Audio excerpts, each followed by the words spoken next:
Just one statement and hell broke loose. Maybe you know these moments, or maybe you know these moments when you think, hopefully, when our leader steps in front of press or says anything in public, hopefully they say something that makes sense. Hopefully they say something that not anyone goes wild over, and hopefully they say something which is not wildly offensive, no matter from which angle you take it. And probably you know the one where just hope is the only thing you have. And of course, that's not how it should be. We're going to talk about how to handle leadership mistakes today. And the problem with leadership mistakes often is that often people who do these mistakes do not see that they've done these. So, of course, when we talk about leadership mistakes, we have to talk about a real world case here. And as usual, I'm always referring to the fair use. I'm allowed to quote what I'm going to quote right here. I'm going to quote actual media. I'm going to show you the real world media. When you watching on YouTube or listening on Apple Podcasts, I'm going to tell you all of the real world media that reported on this. So when you now have a leader where you say, the last statement wasn't too great, and suddenly anyone goes wild over it, and you do not have to be a worldwide known politician. When we talk about handling leaders' mistakes, it means that you only need to be known in a certain circle of relevant people in your industry. One statement and anything can go wild from there, and sometimes for a very good reason. I give you a very simple example here. The situation was that the Bavarian Prime Minister Markus Söder sounds incredibly German because he is. What else do you expect from a Bavarian Prime Minister? And he said that without certain key industries, Germany would be as useless as a woman without her lower body parts. Yeah, that happened. If you think I made that up, I didn't. So first you see it on YouTube right here. It's My Voice, My Choice.org. That's a website that usually has a good cause. They quoted, Germany without industry is like a woman without her reproductive organs. That's how they translated that into English. Not the 100% correct translation. However, they get the right point here. And of course, then other media pick it up as well. In this case here, Ground News that often summarize other news outlets there. And in this case, Ground News says that telling that this is unacceptable is right, but saying that it's sexist is not a take which I do not share. When you refer to anyone, no matter of what gender or gender identity, when you say person X is useless without their reproductive organs, that is sexist, no matter against which gender you go. So the case of the Bavarian Prime Minister is a typical case where you have to say, how do you handle that? And let's face it, Markus Söder didn't handle it too well. Because, of course, when he went into different talk shows, people picked it up. And especially in one talk show where a young woman asked, what do you do for chances and equality in your country? And how can you align that with what you just said about the reproductive organs of women? And then Markus Söder said, yeah, well, it is an old idiom, an old Bavarian idiom, and he's right with that. It is. There is an old Bavarian idiom which says XYZ is useless just as a woman without her lower body parts. It's an old idiom, and as he rightfully said, it's an old idiom. So he should know that idioms often have a timestamp. I can tell you that when I went to kindergarten, we had songs there, we had poems there that today I wouldn't be anywhere near quoting in public because they are wildly, wildly racist and offensive. Simply no one cared in the 1980s when I went to kindergarten, and that's of course also wildly unacceptable to be that insensitive towards children because they produce they reproduce that kind of behavior, and they are later the generation saying no one was offended when I was younger. And that is never a smart take because it usually says, I have no reasoning on my side, so I just pretend it's not relevant, and you try to get away with it, and you always fail. So the alluding to the idiom was not the worst part. After he said it's an old idiom and then said to the young woman, sorry that you don't know it, not too great in international country to say that no one knows any idiom from any regional place. No, Mr. Söder, we don't have to know the old Bavarian idiom. When you go on a national stage, then you need to be able to talk to national audiences. You can do anything you want in a closed Bavarian Wiesen tent when there is the Bavarian Oktoberfest again. But even then it will go international because you're an international person. You're a relevant politician and you need to know about that. So when we talk about these aspects, the idiom wasn't the worst part. He then said, I'm sorry that you feel that way. And here is the next part where the outrage got worse. Of course, when you talk about handling mistakes, and handling mistakes means you talk about what you have done wrong. When you say something wildly unacceptable and you try to handle these mistakes, there is a number one rule. And I give you a very standard thing I hear when I do leadership coaching very often. And then I tell people, look, what you just said is unacceptable. And the usual answer of people who are not very keen getting coached, but the HR sent them to me. What happened is that people say something like, yeah, Mr. Brabandt, when I was younger, no one was offended, and I come from a different generation, so I actually couldn't know.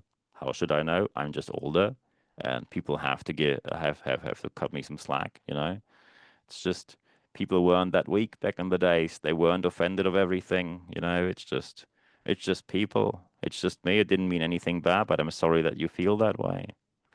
And here is the problem. When you say something like, I'm sorry that you feel that way, you just disqualify yourself as a leader from any relevant position.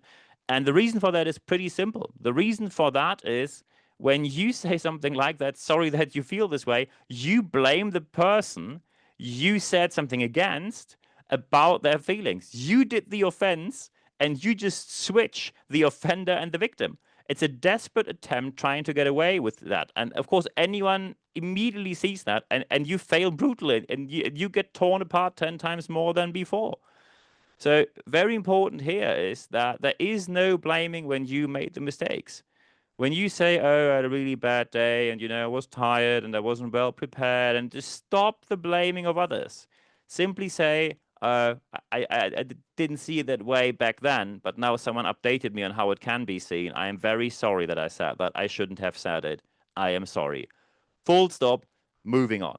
And it's a non story in media and the public, in your industry, and anywhere else within 30 seconds or less.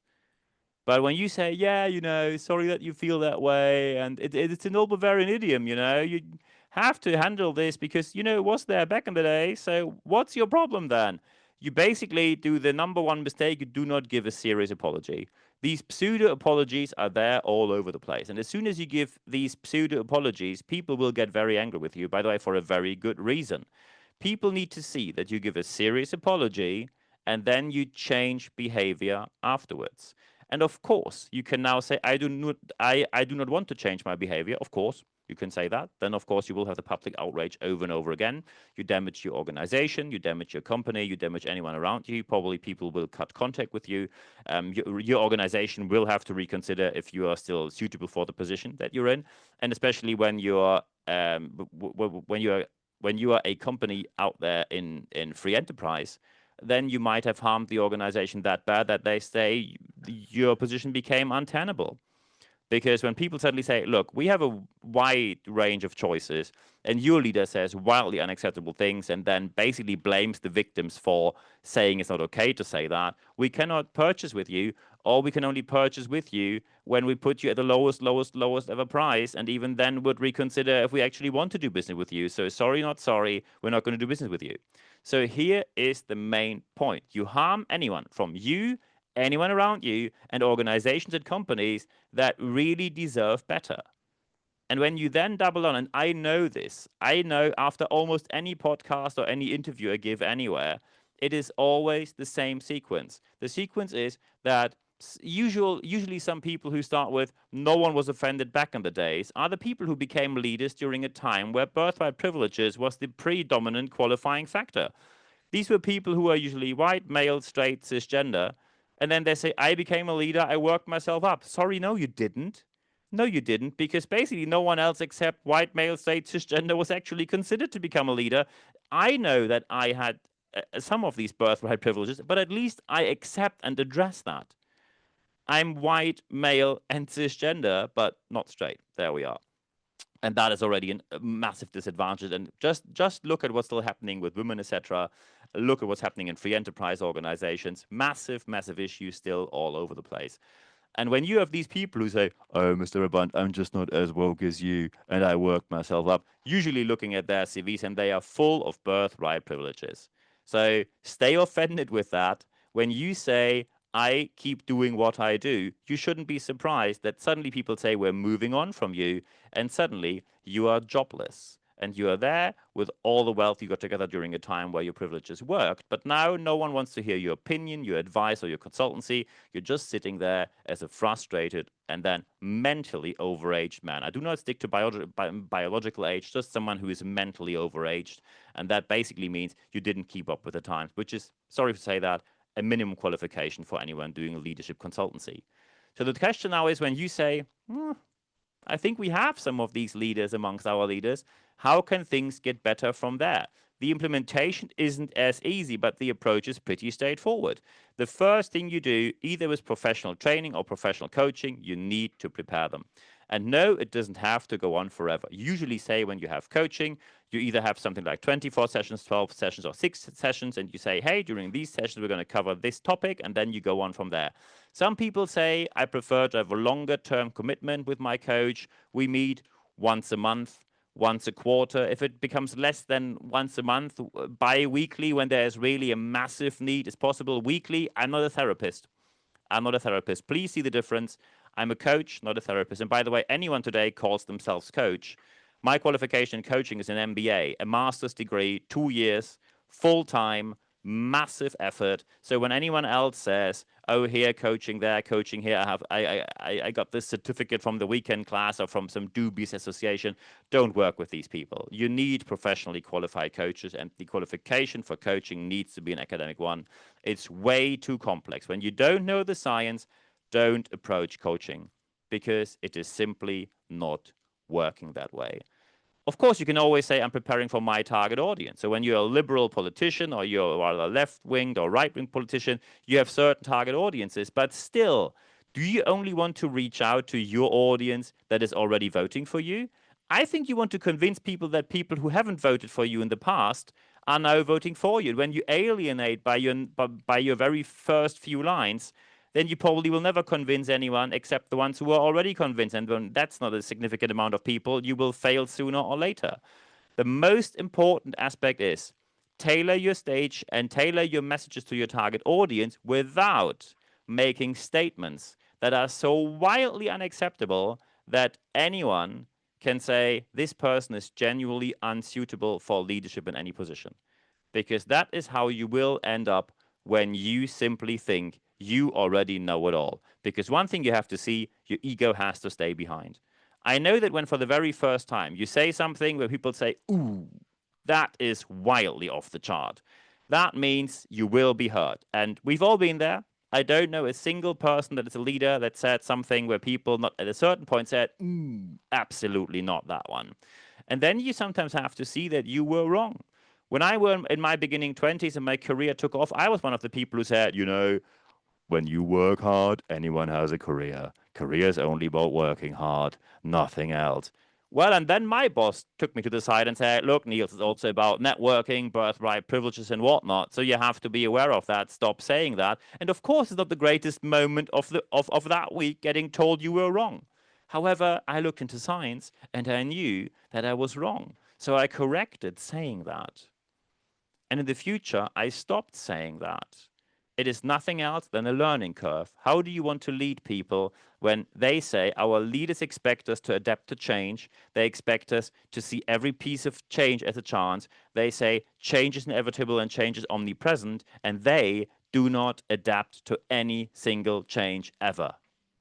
That is the moment where people stop following you because they think you're just boneheaded. And being boneheaded is never a good trait. However, when you do it the way we just talked about, you can make mistakes, you can recover from them, and then you move on and everything will become better from there. And I wish you all the best implementing that in your organization.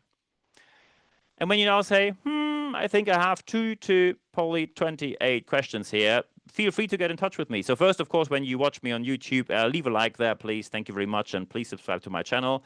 Thank you very much for doing so as well. Feel free to leave a comment. And when you probably listen to me on Apple Podcasts or Spotify right now, feel free to leave a review there. Thank you very much for 5 stars in advance. And of course, recommend this amongst your friends, colleagues, and anywhere else where you can leave a recommendation. Of course, one thing we also have besides the weekly podcast are our leadership tips. Roughly 1, 2, 3, 4, 5 tips a week. We have more than 100 out there already. Feel free to look at all of them. They are only available on YouTube, called YouTube Shorts. So it really pays off that you put the little bell in there on YouTube so you do not miss out anything new that we put out here during the week. When you follow me on Apple Podcasts or Spotify, of course, you can also do that. Or you go to my website, nb-networks.biz, and then you see what I do for a living. from training, speaking, coaching, consulting, mentoring to project and interim management. I'm looking forward to being in touch with you there as well. When you now say, do we have live sessions? Yes, we do. And the next one isn't far away. It's a bit more than a week, I think.